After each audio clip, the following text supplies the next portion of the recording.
seperti itu karena akan beda gitu. Sesuatu yang kita memang usahakan mati-matian dan mendapatkan hasil dengan sesuatu yang tidak kita dapatkan mati-matian gitu. Semakin dewasa kita semakin realistis. Kita akan semakin realistis dan kita semakin tidak tertipu dengan harapan-harapan kosong yang kita buat di masa lalu. Karena apa yang akan kita dapatkan di masa depan itu sesuai dengan apa yang kita usahakan di masa lalu. Jadi itu yang membuat kita lebih realistis dari sebelumnya. Jadi situasi yang sulit itu akan menghasilkan orang-orang yang kuat. Yeah. Orang-orang yang kuat itu akan menghasilkan situasi yang nyaman.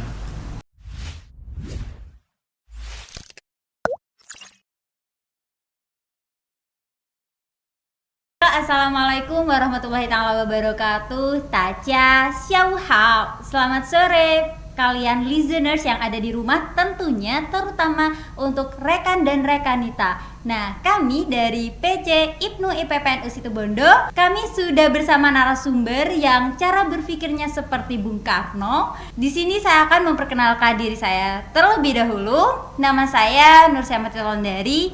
Boleh kalian panggil rekanita Tita. Dan di sini saya akan memperkenalkan narasumber yang terhormat yang sudah ada di hadapan saya, tentunya. Baik, langsung saja beli kedong-dong ke pasar. Enaknya di pinggir rujaan. Halo rekan Muhsin, kenalan dong biar semakin meyakinkan. Iya. Terima kasih untuk rekanita Tita. Ini juga sembari memperkenalkan mungkin teman-teman semua, rekan dan rekanita di seluruh Situbondo, bahkan di luar Situbondo.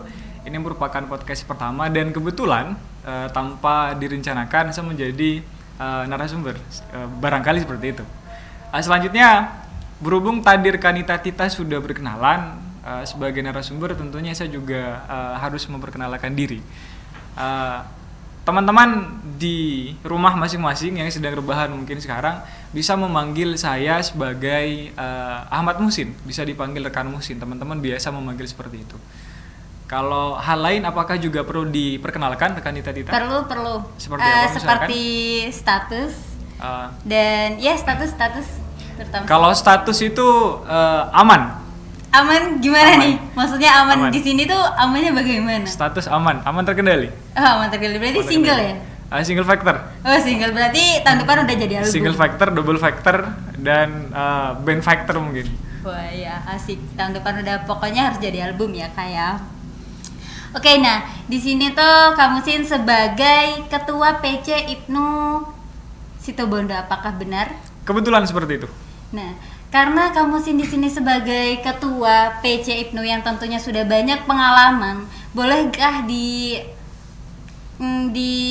sharing lah ya sama kita bagaimana perjalanan kamu Sin menjadi seorang ketua di PC IPNU Situbondo dan apakah tantangan terberat kamu Sin selama berproses seperti itu? Oke, bisa dipahami sih. Dari awal mungkin saya menjadi ketua itu tidak genap 6 bulan sih saya kira. Tidak sampai 6 bulan. Bahkan sampai detik ini pun Situbondo masih belum raker sama sekali. Semenjak pelantikan beberapa bulan yang lalu. Kemudian kalau pengalaman menjadi ketua sebenarnya kalau boleh cerita dikit rekanita Tita. Selama berorganisasi saya tidak pernah menjadi ketua di organisasi yang pernah saya tempuh. Ini adalah pengalaman pertama menjadi ketua di dalam sebuah organisasi. Kalau bicara tentang manis pahitnya organisasi, manis pahitnya di IPNU, saya kira sangat banyak. Terutama karena memang IPNU dan IPPNU itu kan organisasi non-profit. Yang pasti itu akan sangat akrab dengan yang namanya ketidaknyamanan. Tapi itu esensi dari perjuangan yang memang harus kita tempuh agar kita bisa menjadi pribadi yang bisa menaikkan kualitas yang kita miliki. Oke. Nah, di sini saya perhatikan banyak para anggota PC IPNU maupun IPPNU Situbondo itu sangat terhipnotis akan petuah yang rekan Muhsin katakan, atau barangkali para listeners di rumah juga bisa terhipnotis atas inspirasi-inspirasi yang telah dikatakan sama rekan Musin sehingga mereka benar-benar giat untuk fokus di IPNU dan IPPNU? Kebetulan saya punya garis keturunan ini ahli gendam. Jadi dulu enggak, ini bercanda. Pernah kalau misalkan dikatakan menghipnotis, saya kira itu terlalu berlebihan kita. Karena yang saya gunakan pun itu adalah teknik dasar di dalam berkomunikasi. Dan itu kalau misalkan ada beberapa hal yang menjadi kelebihan ketika didengarkan oleh orang lain, mungkin itu bagian dari hasil dari proses yang selama ini saya lakukan. Tapi teknisnya itu sama dan hal esensial yang disampaikan itu juga sama. Tidak ada yang berbeda dari cara penyampaian orang lain. Mungkin dari segi retorikanya mungkin dan beberapa hal lain. Tapi saya kira sama sih, tidak ada hal-hal yang terlalu istimewa di dalam cara penyampaian yang saya miliki.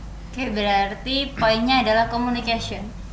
Nah, kalau boleh tahu nih, rekan Ahmad Musin ini udah dari kapan ikut organisasi IPNU ini?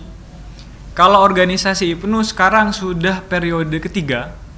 Jadi dari 3 periode kemarin. Jadi di IPNU itu kan ada dalam satu periode itu ada 2 tahun. Jadi berarti ini adalah tahun kelima. Saya mengikuti organisasi IPNU dan IPPNU. Seperti itu. Apa yang membuat rekan Ahmad Musin istiqomah? Istiqomah saya kira tidak juga gitu. Karena awal masuk pun itu sebenarnya saya merasa saya sudah tersesat di jalan yang benar gitu. Kenapa kok tersesat? Karena ya saya tidak pernah mempunyai bayangan sedikit pun untuk masuk di dalam organisasi yang non profit seperti ini. Pengalaman sebelumnya ada di OSIS, kemudian BEM dan organisasi lain yang kalau misalkan kita membuat kegiatan itu tinggal buat proposal ke pihak sekolah ataupun perguruan tinggi, kemudian nanti akan turun dana yang sesuai dengan apa yang kita inginkan. Sedangkan di dalam IPNU dan di PPNU untuk buat kegiatan itu tidak segampang itu. Kita harus cari dana dulu, kemudian kita juga harus buat kegiatan dulu gitu. Jadi istiqomah saya kira tidak juga sih. Memang ada beberapa fase di mana saya tidak menjadi organisatoris yang standby di dalam organisasi. Tentunya dengan banyak hal yang terjadi pada saat itu. Berarti menarik ya. Di organisasi IPNU IPPNU ini sangat menarik sehingga rekan Ahmad Musin ini melihat bahwa di sini tuh tempat yang paling nyaman. Apakah seperti itu? Bisa dikatakan seperti itu. Ya, bisa dikatakan seperti itu karena akan beda gitu. Sesuatu yang kita memang usahakan mati-matian dan mendapatkan hasil dengan sesuatu yang tidak kita dapatkan mati-matian gitu. Tingkat emannya itu beda kalau gampangnya. Kita lebih eman terhadap sesuatu yang kita beli dengan jerih payah kita, dengan keringat kita. Itu kalau diibaratkan sebagai barang gitu. Dan berjuang saya kira kurang lebih analoginya juga seperti itu.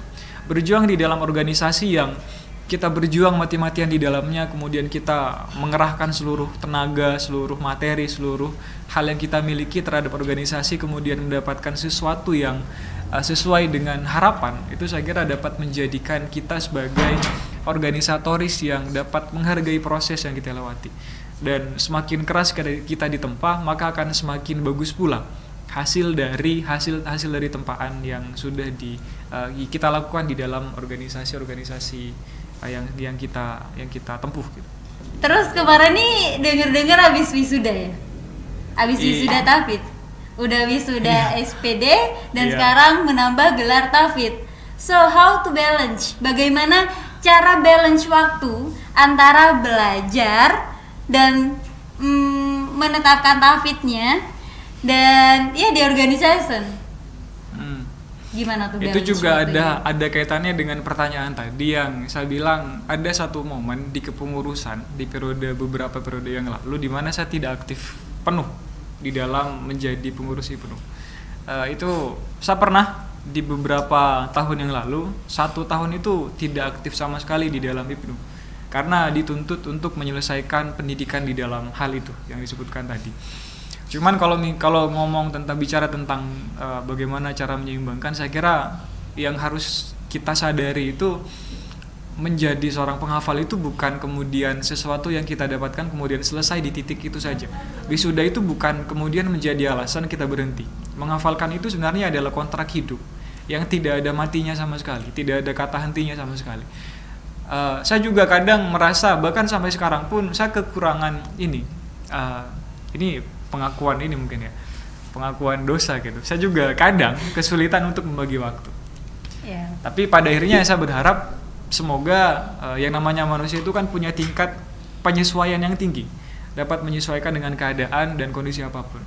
Saya harap nanti juga akan ada satu momen di mana kedua-duanya memang dapat saya seimbangkan dan dapat berjalan satu sama lain. Karena selama ini pun itu tidak berjalan berbarengan, tapi berjalan bergantian. Ketika satu saya jalankan, maka harus meninggalkan hal yang lain. Ketika Ibnu saya fokuskan, maka waktu itu saya mengorbankan beberapa tahun proses di pondok. Dan ketika saya memfokuskan perhatian dan pikiran ke proses di dalam pondok, maka dengan terpaksa Ibnu juga harus saya tinggalkan gitu. Jadi kalau dibilang menyeimbangkan, saya juga masih jauh dari kata-kata menyeimbangkan antara menjadi organisatoris dan menjadi penghafal tadi gitu. Karena lagi-lagi ini berbicara tentang kontrak hidup yang tidak akan selesai ketika di wisuda saja, tapi akan berjalan terus-menerus sampai bahkan sampai akhir menutup mata, kalau kata lagunya siapa itu, saya lupa. Ya oke. Sepertinya di sini kan tadi ada perkataan bahwa kalau menghafal Al-Quran gak cukup hanya stuck di situ saja, tetapi Al-Quran itu bagaimana mengalir pada darah kita dan akan selalu pada jiwa kita gitu. Nah untuk sekarang Rekan Ahmad Muhsin kan udah cukup sibuk ya, bahkan sibuk sekali untuk mengurusi para kader. Bahkan kalau di luaran ya, mungkin di luaran itu ada perkataan anak Ibnu dan IPPNU itu siap untuk pulang jam 2, pulang jam 3 untuk mengobrol. Bahkan untuk tidak mengopi. pulang sama sekali. Nah, itu dia. Lalu bagaimana Rekan Ahmad Muhsin itu untuk menerapkan hal tersebut gitu? Iya.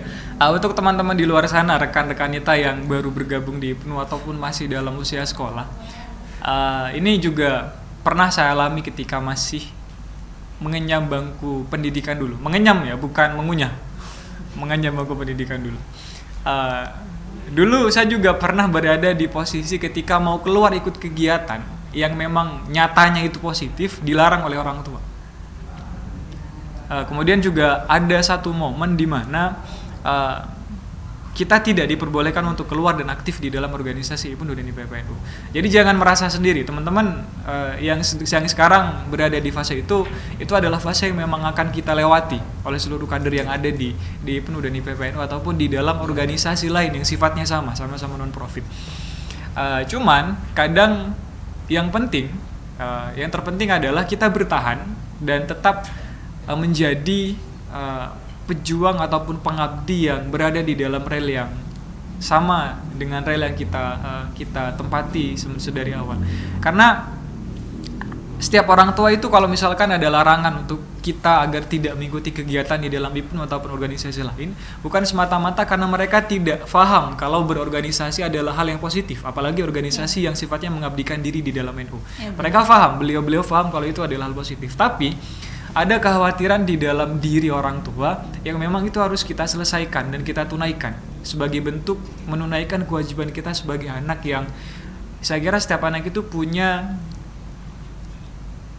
pundak yang di atasnya itu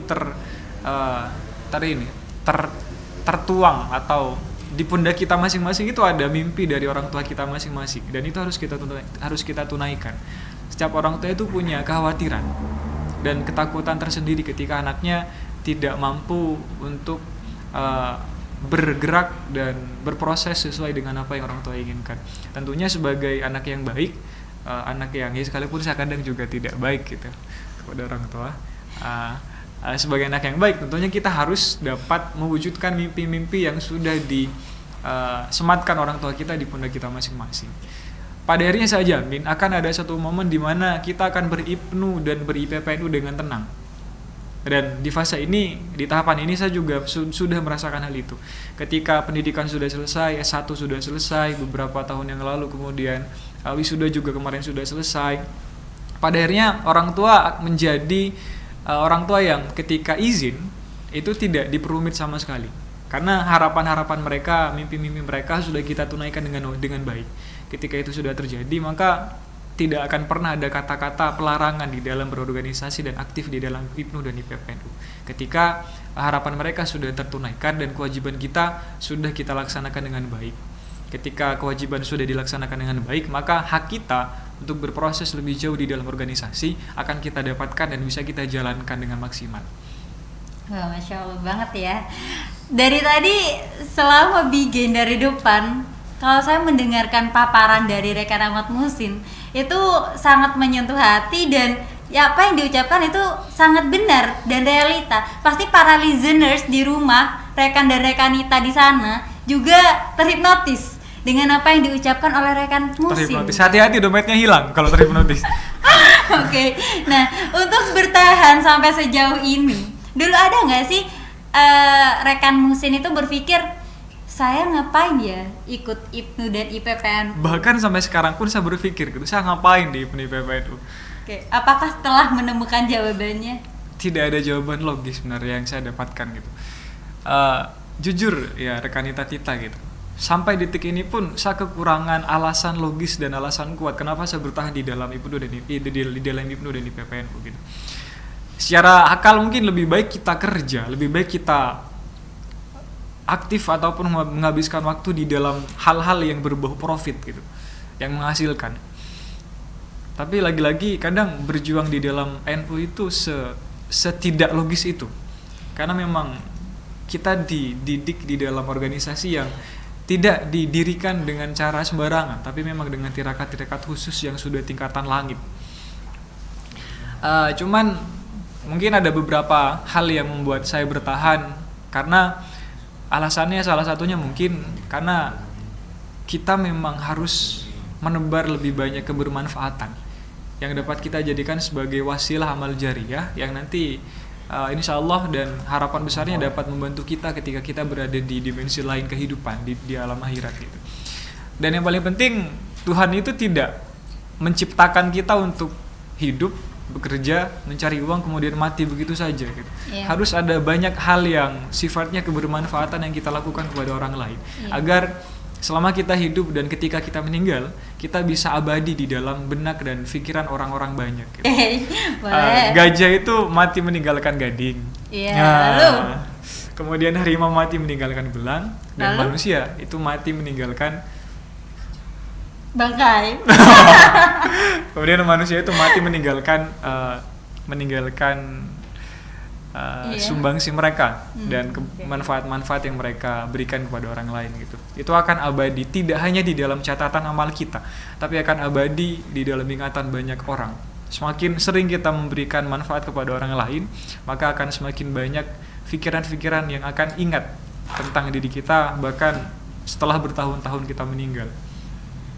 Oke, rekan Muhsin ini kan sekarang jabatannya sebagai ketua. Iya. Ketika dipilih waktu Convercap, apakah sudah sangat siap untuk terjun atau masih ada keraguan kala itu? Saya terpilih secara aklamasi, artinya memang tidak ada lawan pada saat itu. Karena memang berasal dari kondisi yang membangun dan membabat habis-habisan. Itu adalah masa peralihan yang memang membabat hal yang sangat besar pada saat itu. Di akhir periode, saya masih ingat, kita itu masih punya beberapa PAC saja, tidak lebih dari 3-4 PAC. Kemudian sekitar 3 atau 4 bulan di akhir periode, kemudian kita membuat gerakan masif dan habis-habisan. Dan di awal periode, ketika Convercap saya terpilih sebagai ketua, itu sudah ada 15 PAC dari yang awalnya 3-4 PAC. Dan beberapa bulan yang lalu sebelum pelantikan cabang, semua PAC di Situbondo sudah kita lengkapi pembentukannya. Karena ya itu dalam rangka untuk kita punya mimpi besar dan itu harus diwujudkan. Saya terbiasa hidup di dalam organisasi yang tidak hanya formalitas ikut organisasi saja, tapi harus ada kisah-kisah besar yang harus kita wujudkan agar kita bisa menjadi orang-orang yang abadi di dalam kepengurusan kita. Orang-orang yang misalkan nanti periode sudah berganti, mereka akan ingat gitu bahwa ada satu periode di mana pengurusnya itu berjuang mati-matian dan berjuang habis-habisan. Bukan dalam rangka membuat mereka takut ataupun insecure dengan perjuangan yang kita buat, tapi itu dalam rangka memberikan referensi terbaik kepada mereka, memberikan standar minimal cara berjuang di dalam IPNU dan IPPNU. Itu harapan besarnya rekan Tita.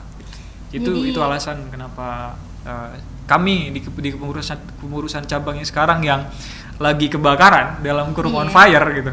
Itu melakukan banyak gebrakan-gebrakan hebat di dalam kepengurusan IPNU dan IPPNU di Situbondo. Tentunya itu bukan murni hasil yang kami dapatkan, tapi itu juga saya sangat yakin itu bagian dari keberkahan dan doa restu dari para muassis yang sedang melihat kita. Bahkan ketika kita sekarang sedang melakukan dan syuting podcast pada hari ini gitu.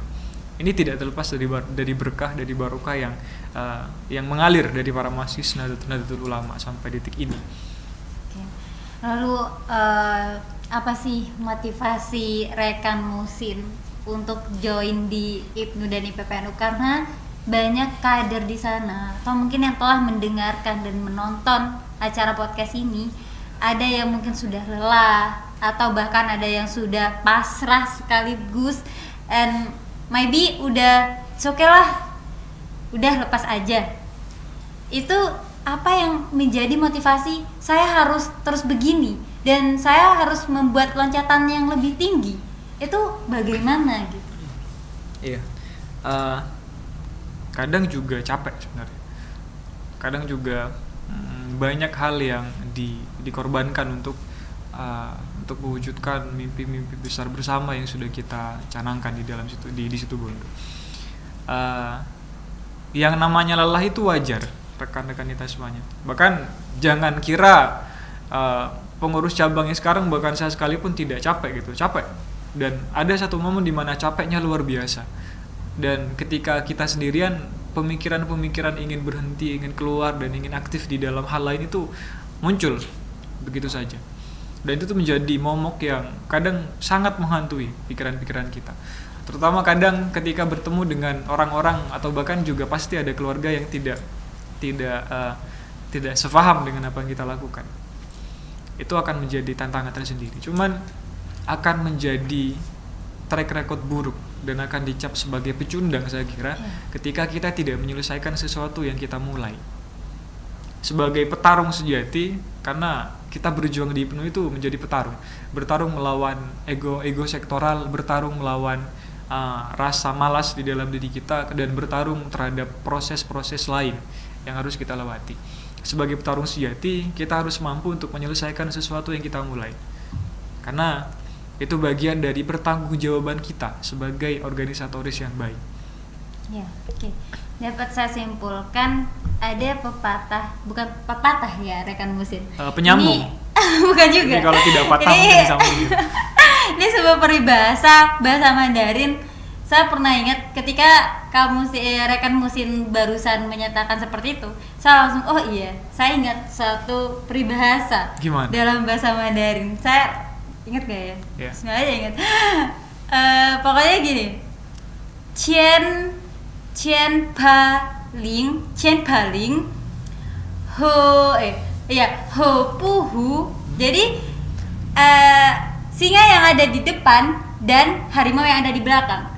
Kalau misal kita ke depan itu celaka dan ke belakang juga tentunya celaka gitu. Jadi bagaimana kita untuk menerobos itu gitu. Jadi nggak ada ketakutan lagi. Is that right? Oh, saya teringat dengan ini. Kisah ketika Islam itu berjaya di Eropa. Ketika Tariq bin Ziyad dengan pasukan Islam mendarat di mana ya? Di daratan Eropa. Waktu itu Tariq bin Ziyad itu membakar ketika pasukan sudah turun ke pantai. Itu yang namanya perahu yang mengantarkan mereka dari titik awal menuju titik itu dibakar. Semuanya dibakar. Kemudian setelah dibakar, Tariq bin Ziyad mengatakan ish kariman au mutsyahidan. Di depan kita sekarang adalah musuh. Kemudian di belakang kita adalah hamparan laut yang sangat luas. Tidak ada cara kita untuk kembali lagi gitu. Kemudian beliau mengatakan dengan sangat tegas dan lantang yang diabadikan dalam sejarah, iskariman au mursyahidan. Pilihan kita adalah mati mulia atau mati mulia. Saya kok salah lagi gitu. Pilihan kita adalah iskariman au mursyahidan. Pilihan kita adalah juga. Hidup mulia atau mati syahid gitu. Oh, jadi mending pilih hidup mulia atau mati syahid. Seperti itu ya. Mungkin saya tidak tahu apakah cocok dengan peribahasa yang dikeluarkan tadi. Karena saya mendengar kata-kata itu kalau tidak salah waktu itu ketika saya melihat film Jackie Chan. Saya pernah mendengar kata itu. Saya tahu dari Xiao Peng Lao Xue waktu itu ngajar di kelas. Lagi itu? Iya, itu guru saya. Oh, guru kamu. Iya. Saya berguru dengan subtitle di film-film. Itu guru saya. Iya, oke. Oke. Berarti kemarin tuh banyak loh rekan Musin, banyak yang wah Masya Allah banget ya ini rekan. Masya Allah kenapa? Masya Allah karena melihat udah ngerti bahasa Cina. Bukan itu maksudnya adalah mereka terpesona. Waduh. Mereka tertarik melihat title seorang ketua PC Ibnu Situbondo, ada title Al-Hafidnya. Bahkan ada yang bertanya, itu berapa lama sih? Itu beneran apa enggak gitu? Bukan gitu. Itu udah meyakinkan gitu. Karena udah sibuk, terus apa benarkah Beb?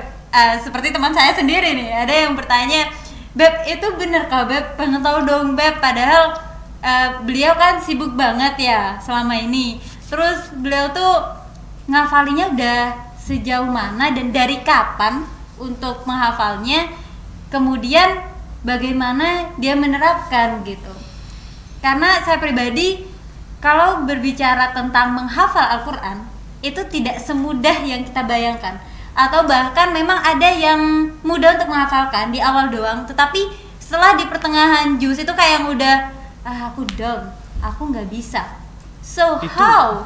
Bagaimana cara kamu Sin gitu untuk mempertahankan Al-Quran itu? Apakah dari keinginan dari hati nurani ataukah apa yang menjadi acuan gitu? Jangan kira kemudian saya juga terlepas dari masalah-masalah itu, Kanita Tita. Itu adalah hal yang pasti dialami oleh banyak penghafal gitu, dan itu adalah sangat lumrah sekali dialami. Cuman memang sebenarnya saya adalah orang yang payah di dalam hal itu, karena masih banyak PR besar yang harus saya selesaikan. Tentang membagi waktu, apakah saya bisa membagi waktu dengan baik? Jujur kadang saya babak belur untuk membagi waktu antara berorganisasi dan menjaga hafalan gitu. Tapi lagi-lagi manusia itu memang punya yang namanya tingkat penyesuaian yang tinggi. Dan sampai sekarang pun saya berharap saya dapat sangat mampu menyesuaikan antara aktif di dalam organisasi yang saya tekuni dan saya sukai dan menjaga hafalan yang sudah saya buat selama ini. Cuman ya kalau misalkan ada pertanyaan bagaimana caranya, ini sebenarnya bukan hal yang dilakukan bersamaan. Jujur ini tidak dilakukan ketika saya sedang beribnu. Tapi bergantian seperti yang sudah saya katakan di awal tadi. Saya pernah ada di fase di mana saya mengorbankan ibnu, kemudian fokus di pondok pesantren, dan kadang juga dengan lalainya saya mengorbankan pondok pesantren dan aktif di dalam organisasi lain selain ibnu waktu itu sebelum saya masuk ibnu. Karena saya punya passion di dalam, entah kenapa sejak SMP saya punya passion di dalam organisasi dan itu bertahan sampai sekarang. Bahkan kalau misalkan di TK dan SD juga ada OSIS misalkan, saya mungkin sudah masuk OSIS dari kecil gitu. Karena memang dari dulu suka berorganisasi dan suka bersosial dengan orang-orang banyak. Dan itu saya lakukan bergantian. Cuman wisudanya ini kenapa kok sekarang ketika saya menjadi ketua cabang dan kesannya saya lakukan berbarengan dan kurang masuk akal ketika melihat kesibukan yang saya alami. Itu sebenarnya hal-hal yang kurang dilihat dari perspektif yang lebih luas. Semua yang saya dapatkan, bahkan wisuda kemarin pun itu adalah wisuda yang sempat tertunda 2 tahun, rekan-rekan kita. Artinya memang itu sebenarnya proses yang seharusnya kalau misalkan tidak ada COVID, saya akan wisuda sebelum saya jadi ketua cabang dan tidak akan se-booming kemarin. Itu hanya efek dari personal branding yang momentumnya saja bersamaan. Padahal proses yang dilewati itu tidak bersamaan sama sekali, tapi bergantian. Cuman ya karena ada alur tertentu dari alur takdir yang digariskan Tuhan, mungkin kesannya itu bersamaan. Dan selain membrandingkan Situbondo juga menjadi personal branding terhadap diri saya sendiri. Cuman ya lagi-lagi itu tidak disengaja sama sekali. Itu bagian dari hal-hal yang semuanya mengalir.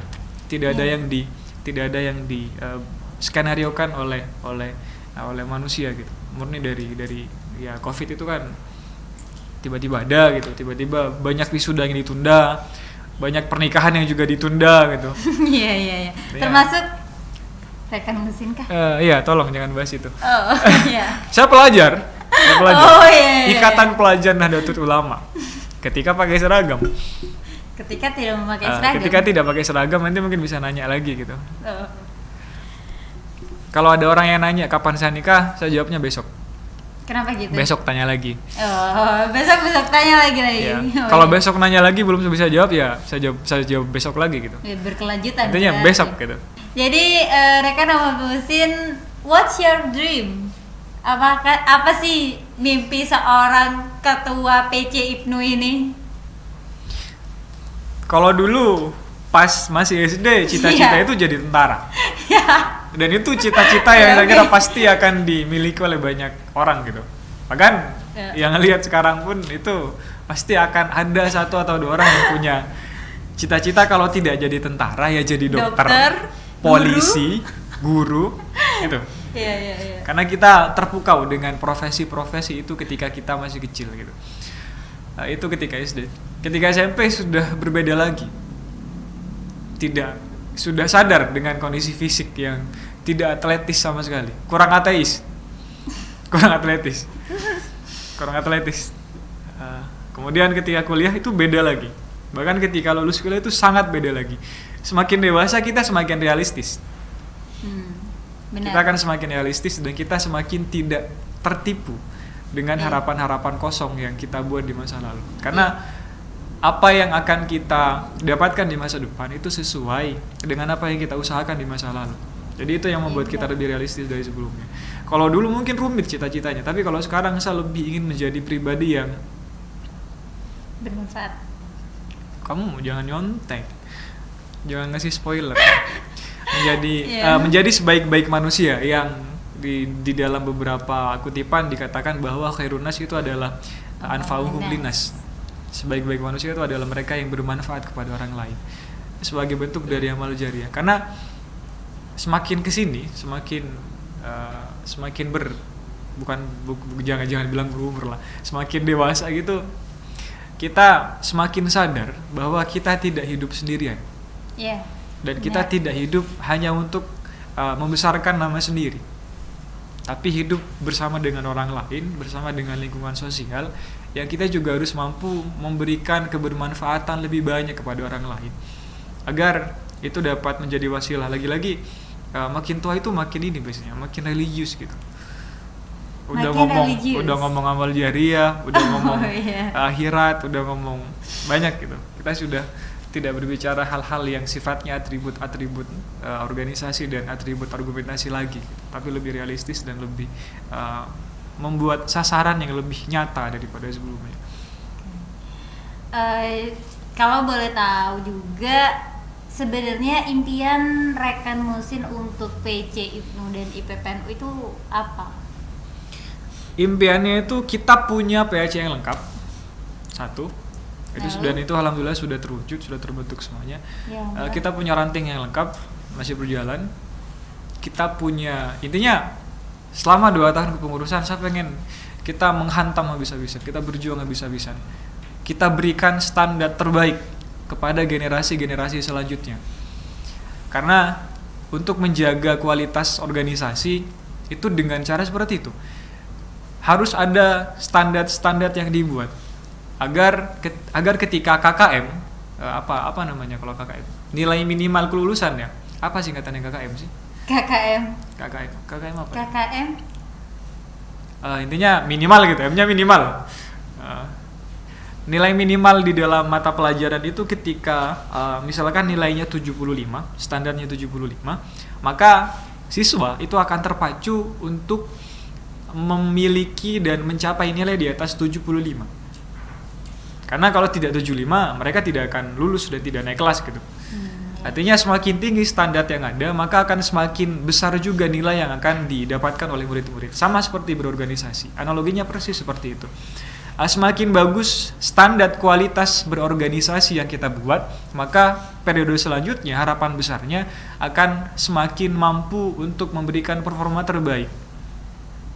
Dan itu akan berlanjut dari periode ke periode. Ketika periode sekarang sudah berhasil mencapai nilai 75, maka periode selanjutnya pasti akan mendapatkan nilai di atas itu. Setidaknya 76 atau 77 gitu.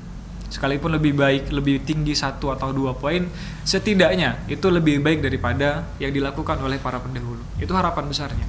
Memberikan standar minimal terbaik yang dapat menjadikan referensi dan patokan yang dapat dijadikan sebagai sebuah sistem yang nanti akan dijalankan oleh teman-teman di periode selanjutnya. Melihat dari perkembangan PC IPNE PPNU sendiri, sekarang semakin membludak dan yang bisa dikatakan dengan tadi istilah kebakaran. Sudah pada on fire gitu ya. Kebakaran. Semua udah para kayak menggebu-gebu gitu. Padahal itu bukan maling, kenapa harus dikejar gitu kan. Nah, tetapi saya lihat di sini itu apakah udah menerapkan dari semua perjuangan ini ya, udah banyak yang diraih gitu. Apakah semua itu sudah balance untuk menjadi IPNU dan IPPNU yang sesungguhnya? Maksudnya yang sesungguhnya di sini adalah menyetarakan antara belajar, berjuang dan bertakwa. Saya memandang idealitas dan ideal, organisasi yang ideal dan capaian yang ideal itu saya jadikan idealitas sebagai tujuan, dan itu saya sampaikan kepada teman-teman yang sering bertemu dan di dalam organisasi yang sama sekarang gitu, di dalam itu kita harus mampu menjadikan idealitas organisasi sebagai tujuan yang kita capai bersama-sama, bukan kemudian menjadi syarat. Karena kalau misalkan kita melihat PDPRT pun di dalam IPNU dan IPPNU, maka saya yakin yang namanya kader ideal itu akan sangat langka untuk kita temui. Karena kalau misalkan yang namanya ideal itu kita jadikan sebagai syarat, maka konsep belajar itu sudah akan hilang dari IPNU dan IPPNU. Kalau anggota baru sudah kita tuntut untuk sesuai dengan PDPRT ataupun peraturan yang ideal yang ada di dalam IPNU dan IPPNU, maka konsep belajar akan otomatis hilang di dalam trilogi pergerakan dan proses kita di dalam IPNU dan IPPNU. Orang-orang yang datang, yang masuk ke dalam IPNU adalah mereka yang ingin belajar banyak hal dan menjadi pribadi yang lebih baik daripada sebelumnya. Kalau misalkan kita kembali lagi kepada konsep sekolah gitu. Kalau misalkan sekolah itu hanya menerima orang-orang yang pandai saja, maka untuk apa sekolah itu ada gitu? Iya. Toh hakikatnya sekolah itu ada karena dalam rangka untuk semakin membuat pintar orang-orang yang awalnya tidak pintar. Itu tujuan dari sekolah, dan organisasi itu adalah sekolah yang besar yang di dalamnya juga ada banyak sekali orang-orang yang berproses dengan konsep yang sama, menghilangkan kebodohan dan meningkatkan kualitas diri menjadi pribadi yang lebih baik lagi daripada sebelumnya. Untuk itu saya katakan IPNU dan IPPNU sangat terbuka dengan orang-orang yang antusias dan ketagihan dengan proses. Kalau saya boleh mengutip kata-kata dari Dahlan Iskan, rekan Tita, beliau pernah bilang gini, setiap orang itu punya jatah kesalahan yang sama, maka habiskan jatah kesalahan itu selagi kita masih muda. Lebih baik kita salah di umur medio 13 tahunan, belasan tahun, daripada kita nanti salah ketika sudah 20 tahun ke atas. Lebih baik kita salah sekarang daripada salah nanti. Contohnya, gampangnya gini, lebih baik kita salah menjadi MC di hadapan ketua cabang daripada kita salah menjadi MC di hadapan Bapak Bupati. Lebih baik kita salah ketika masih muda daripada kita kemudian menjadi pribadi yang melakukan kesalahan yang seharusnya kesalahan itu kita lakukan dan habiskan selagi kita masih muda. Orang tua yang melakukan kesalahan-kesalahan kecil itu akan menjadi aib tersendiri dan akan menjadi beban moral tersendiri. Untuk itu selagi kita masih muda, ini ajakan kepada teman-teman semua rekan dan rekan kita sekalian, mari habiskan jatah kesalahan itu agar nanti ketika kita sudah tua, kita tidak lagi disibukkan dengan hal-hal remeh yang belum kita selesaikan selagi kita masih muda. Itu sih saya kira. Dan ini ajakan bersama. Menarik ya. Ajakan bersama. Ajakan yang pertama saya khususkan kepada diri sendiri, kemudian selanjutnya saya ajak teman-teman yang lain untuk sama-sama bergerak dan berproses menuju kualitas diri yang lebih baik lagi daripada sebelumnya. Oke. Berarti tapi tidak menyesatkan, malah iya tadi itu ya. Tanda kutipnya adalah menyesatkan kepada jalan yang benar. Tersesat ke dalam jalan yang benar gitu. Oke, bisa ditanggapi. Nah, untuk para listeners di rumah, untuk para rekan dan rekanita yang ada di rumah, mungkin dari tadi kita membahas tentang IPNU dan IPPNU ya tidak lain tentang keterpelajaran, tentang perjuangan, dan juga ya ketakwaan. Gak begitu. Tapi tadi kita juga membahas tentang konteks yang ada sangkut pautnya dengan ketakwaan, yakni Al-Quran, di mana Al-Quran itu adalah pedoman hidup, seperti itu. Nah, sekarang saya ingin lebih mengenal jiwa rekan Ahmad Muhsin sih sebenarnya. Saya ingin menanyakan, apakah rekan Muhsin setelah ini ada bayangan untuk setelah saya di PC, saya ingin di tingkat PW atau PP atau bahkan di PBNU? Kalau sekarang juga selain menjadi ketua cabang di pengurus wilayah, saya menjabat sebagai diamanahi sebagai Direktur Student Crisis Center masa hikmah 2021 sampai 2024. Masya Allah. Untuk proyeksi ke depan, apakah mau jadi ketua mau jadi ketua PW atau menjadi ketua PP atau menjadi pengganti Gus Yakut Gus Yahya itu itu saya kira hal yang terlalu jauh untuk kita bahas, dan itu bukan lagi ranah kita untuk membahas itu terlalu jauh. Saya kira selama kita berproses dengan baik, selama kita menempa diri dengan baik, mau di pelosok negeri manapun, ibarat pedang yang ditempa dengan baik ya, mau di pelosok negeri, mau di kampung manapun, mau sekampungan apapun tempatnya, ketika itu berkualitas, maka orang-orang dari luar, dari seantero dunia pasti akan datang ke tempat itu, karena yang dilihat itu adalah kualitas. Mau sedalam apapun lautan, tapi ketika di dalamnya ada mutiara, maka akan ada banyak orang yang rela untuk berenang dan menyelam lebih dalam. Jadi kita tidak seharusnya terganggu apakah periode depan harus di PW atau harus di BP atau harus di PCI atau di mana. Saya kira kita tidak seharusnya terganggu dengan hal itu, karena pada akhirnya semuanya akan kita dapatkan, akan kita capai seiring dengan proses dan penempaan yang kita lakukan. Karena yang namanya lebah itu tidak akan salah membedakan antara mana kotoran dan mana bunga yang menghasilkan banyak madu bagi dirinya gitu. Oke. Setelah dicermati, ternyata rekan Muhsin ini sangat menikmati proses jalannya hidup.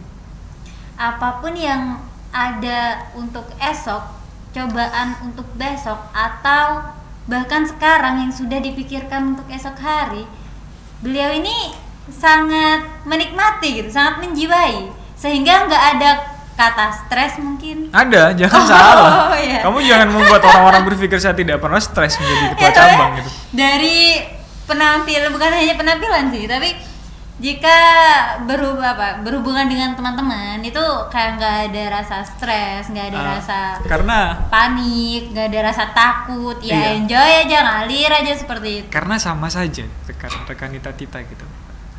Mau kita mengeluh, mau kita melemahkan diri, mau kita kemudian mencurhatkan masalah kita kepada orang lain, maka masalah itu akan tetap dalam bentuk yang sama, tidak akan pernah berubah sama sekali. Ya, masalah tetap harus diselesaikan, mau kita bercerita kepada orang lain ataupun tidak. Masalah akan tetap sesuai dengan bentuk awalnya kalau tidak diselesaikan.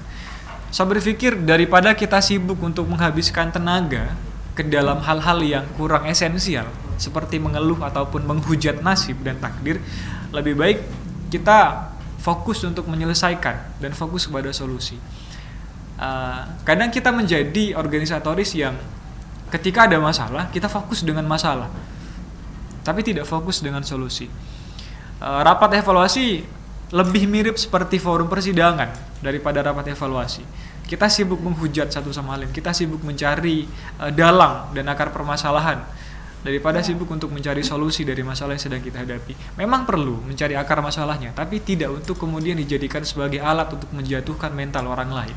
Tapi sebagai sesuatu yang dapat kita jadikan sebagai pelajaran bersama agar kita bisa sama-sama belajar dan sama-sama bergerak menuju pribadi yang lebih baik lagi daripada sebelumnya. Kalau misal nih dari anak IPNU dan IPPNU sendiri terdapat konflik gitu ya. Konflik pasti ada kan, konflik dalam setiap daerah itu pasti ada gitu. Rekan Musin sebagai ketua, di sini biasanya ada nggak sih tips atau trik untuk mungkin para rekan dan rekanita di rumah, bukan mencontoh sebenarnya, tetapi untuk menginspirasi mereka agar mereka tetap kuat dalam bagaimanapun keadaannya, atau bahkan mentalnya yang sudah jelek ya, udah down banget, udah jelek banget gitu. Jadi ya mereka butuh inspiration gitu. Jadi mungkin di sini rekan Musin bisa menginspirasi rekan dan rekanita dan para listeners yang ada di rumah. Menginspirasi untuk membuat masalah sebanyak mungkin. Maksudnya menginspirasi untuk mereka biar lebih semangat gitu. Biar mereka juga terhipnotis dengan jiwa-jiwa yang ada pada PC IPNU IPPNU Situbondo sendiri yang sekarang pada booming kalau IPNU IPPNU Situbondo lagi on fire, lagi kebakaran. Setiap orang itu tentunya pasti punya bentuk masalah yang berbeda-beda. Karena prinsipnya itu ya la yukallifullahu nafsan illa wus'aha gitu. Iya. Itu ayat di tahlil itu sering kita baca gitu. Tuhan itu tidak akan pernah salah menempatkan masalah pada bahu yang salah gitu. Gimana sih? Bener gak? Iya, Tuhan itu tidak akan pernah salah menempatkan masalah. Iya. Ke bahu ataupun pundak hambanya gitu. Semuanya akan sesuai dengan kemampuan dari masing-masing hamba yang diberikan cobaan. Sebenarnya ketika kita mendapatkan masalah itu bukan karena kita tidak mampu untuk menyelesaikan, tapi karena kita mensugesti diri sendiri untuk menjadi orang yang kita hanya merasa tidak mampu, bukan benar-benar tidak mampu. Dan perasaan itu adalah hal yang bersifat spekulatif, hanya menerka-nerka saja, tidak empiris, tidak berbasis dengan kenyataan. Iya, benar. Berhubung setiap masalah orang itu berbeda-beda, tentunya tidak kemudian ada satu instrumen yang dapat kita jadikan sebagai instrumen yang dapat kita berlakukan kepada banyak orang. Karena setiap orang punya masalah yang berbeda-beda dan punya tingkat kemampuan untuk menyelesaikan yang berbeda-beda pula. Cuman saya memandang masalah seperti ini, teman-teman, rekan-rekan kita sekalian. Masalah itu adalah media yang dapat membuat kita menjadi semakin dewasa daripada sebelumnya. Iya, benar. Saya sering mengajarkan ini kepada teman-teman ketika entah saya ketika mengisi lakmut ataupun ketika mengisi pelatihan-pelatihan lain, saya sampaikan ini. Mungkin ada beberapa yang familiar. Ada satu siklus yang memang siklus itu adalah siklus yang berlaku dan berjalan dari masa ke masa. Siklusnya seperti ini. Taruhlah ini adalah bulatan ya, teman-teman. Bisa dibayangkan sendiri. Nanti mungkin editornya bisa kasih bulatan gitu. Jadi situasi yang sulit itu akan menghasilkan orang-orang yang kuat. Orang-orang yang kuat itu akan menghasilkan situasi yang nyaman. Situasi yang nyaman ini akan menghasilkan orang-orang yang lemah. Dan orang-orang yang lemah ini akan kembali melahirkan situasi yang sulit, kembali ke atas tadi. Terus seperti itu. Contohnya seperti apa? Kalau di dalam sejarah Indonesia, kita pernah berada di dalam situasi yang sulit di mana kita dijajah selama 350 tahun oleh Belanda. Itu adalah situasi yang sulit. Kemudian situasi yang sulit ini melahirkan orang-orang hebat seperti founding father kita, Soekarno. Soekarno tidak akan pernah lahir kalau misalkan Indonesia tidak dijajah habis-habisan dan beliau tidak sadar bahwa ada saat dimana harus melawan dan keluar dari situasi itu. Kemudian Soekarno ini membuat kita sampai pada situasi yang nyaman seperti sekarang ini. Kalau dulu orang-orang itu ketika jangankan podcast seperti ini, mereka mau beli tahu saja itu takut ditembak dari belakang. Iya. Mereka semenakutkan itu. Tapi kondisi kita sekarang sudah kondisi yang sangat baik gitu. Kita mau keluar tengah malam pun kita sudah tidak ada beban apapun. Karena situasi kita sudah nyaman. Dan situasi nyaman itu adalah situasi yang diciptakan oleh orang-orang hebat yang terlahir dari situasi yang sulit. Kemudian berhubung sekarang ada di fase yang nyaman, masa yang nyaman, kita terancam akan menjadi generasi yang sebagai generasi yang lemah. Kalau kita menjadi generasi lemah di dalam keadaan yang nyaman seperti sekarang, maka khawatir kita akan menjadi generasi yang akan kembali mengantarkan Indonesia ke dalam situasi yang sulit. Itu yang harus kita sadari dari sekarang. Makanya berproses lebih keras itu penting untuk kita lakukan dari sekarang. Agar kita tidak menjadi pelaku sejarah yang kemudian memutarbalikkan sejarah dan membuat kita kembali kepada masa-masa kelam. Kalau dulu jangan salah teman-teman ya, rekan-rekan kita sekalian. Sekarang pun kita sedang berjuang. Kalau dulu musuhnya itu nyata, Belanda, Jepang, penjajah dan lain sebagainya. Sekarang pun kita sedang berjuang. Berjuang melawan siapa? Melawan diri sendiri, melawan ego sendiri. Susah dan sekali. Melawan sesuatu yang sifatnya itu di dalam diri, baik di dalam Indonesia maupun di dalam diri kita sendiri. Dan itu harus kita lawan. Ini juga perjuangan yang harus kita tuntaskan dan harus kita selesaikan. Tentunya tetap tidak boleh berjalan sendiri-sendiri. Harus ada collaborative action yang dapat kita menjadikan kita sebagai orang yang berkolaborasi untuk semakin meningkatkan kualitas diri yang lebih baik daripada sebelumnya. Nah, karena dari tadi udah membahas semua konteks dari keterpelajaran, ketakwaan, dan juga perjuangan apalagi yang sampai akhirnya kita membahas kita itu harus siap untuk melawan diri kita sendiri, yang mana artinya itu memang sangat sulit, rekan dan rekanita. Bahkan listeners yang ada di rumah itu pun, iya, saya mengalami hal seperti ini dan problem yang lain. Tetapi ingat pesan yang dari rekan Ahmad Musin tadi katakan gitu. Ibarat telur, ibarat kentang sama biji kopi, setelah direndam di air hangat dan air yang udah mendidih, kita tuh lebih baik menjadi biji kopi tersebut, sangat menikmati, nggak langsung rapuh, nggak langsung kalau kentang diremes itu langsung teksturnya tuh langsung lembut gitu. Sebenarnya nggak sampai gitu. Kalau ibarat kopi dia cair dengan sendirinya gitu. Nah, untuk para listeners di rumah, untuk rekan dan rekanita yang telah menikmati podcast ini dari awal, jangan lupa untuk follow IG Berjuta Pena dan YouTube di Berjuta Pena, juga website PC IPNU dan IPPNU Situbondo. Karena itu sangat penting untuk menginformasikan kepada rekan dan rekanita di rumah untuk mengupdate terus apa sih yang terjadi saat ini di PC IPNU dan IPPNU dan apa sih topik-topik yang harus kita ketahui, karena di sana itu banyak sekali informasi yang sangat dibutuhkan oleh para IPNU dan IPPNU. Berjutapena.or.id. Oh ya, dilengkapi. Mungkin teman-teman ada yang nanya Berjuta Pena itu apa gitu. Iya, gimana? Bisa dijelaskan apa itu Berjuta Pena? Apa itu Berjuta Pena? Ini tidak tahu ternyata.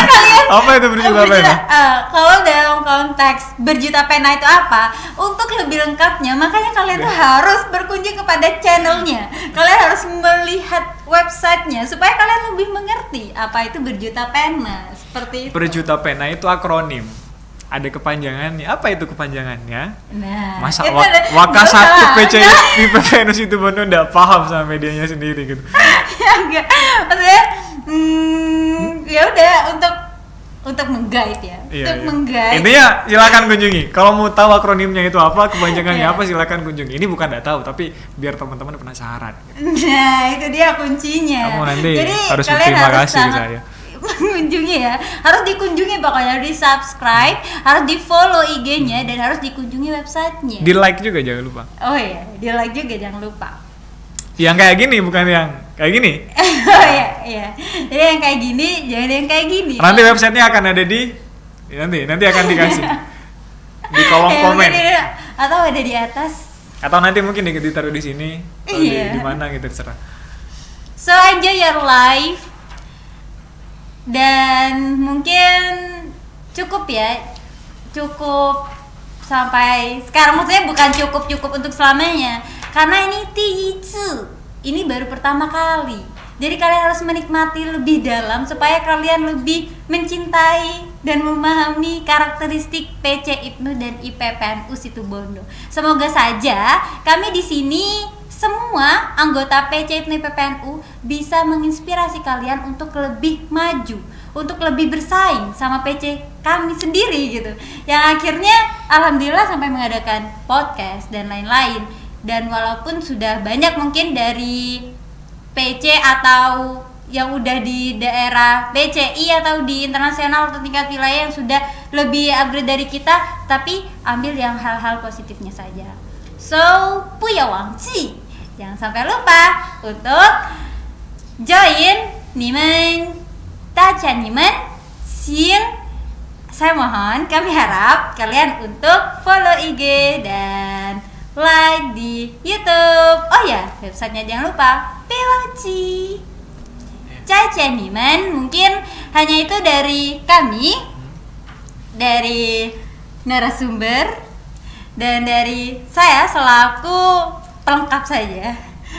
Saya pelaku pelengkap di sini. Mungkin ada tutur kata yang kurang berkenan atau ada yang kurang memuaskan dengan pertanyaan serta jawaban, tapi ambil hikmahnya saja, ambil hal-hal yang positif. Oke? Akhirul kalam, wabillahi taufiq wal hidayah waridha wal inayah. Assalamualaikum warahmatullahi wabarakatuh. Cai Niman.